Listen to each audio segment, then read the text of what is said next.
சிறுநீர் பிரச்சனை இதுபோன்று இருந்தால் தயவு செய்து கவனியுங்கள். ஆம், நம் உடலை நாம் தான் பாதுகாக்க வேண்டும். பின்னால் வருத்தப்பட்டு ஒரு பயனுமில்லை. இரவு நேரத்தில் அடிக்கடி எழுந்து சிறுநீர் போகிறீர்களா? அல்லது சிறுநீர் சரியாக வராமல் சிரமப்படுகிறீர்களா?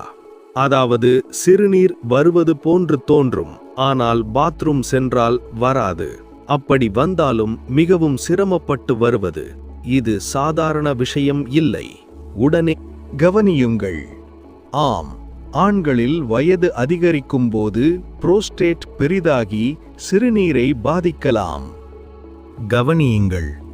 ஆம், வழக்கத்துக்கு மாறாக அடிக்கடி சிறுநீர் போவது, மெதுவாக மற்றும் மிகவும் பொறுமையாக வருவது, நீங்கள் சிறுநீர் சென்ற பிறகும் முழுமையாக காலியாகாத உணர்வு, இவை முக்கிய அறிகுறிகள்.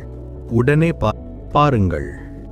இந்த சிறுநீர் பிரச்சனை எதனால் வருகிறது?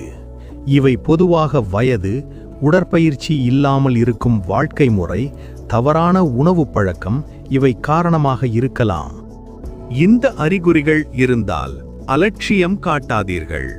உடனே டாக்டரை அணுகவும், அவரிடம் தக்க ஆலோசனை பெறவும்.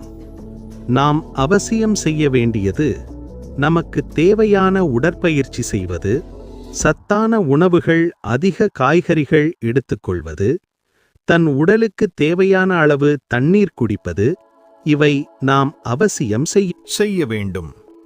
தினமும் சிறிது நேரம் ஒதுக்கி தன் உடலை பாதுகாத்துக் கொள்ளுங்கள். பின்னர் வருந்தி ஒரு பயனும் இல்லை. இது போன்று பயனுள்ள தகவல் பெற சப்ஸ்கிரைப் செய்து ஆதரவு தாருங்கள். நன்றி.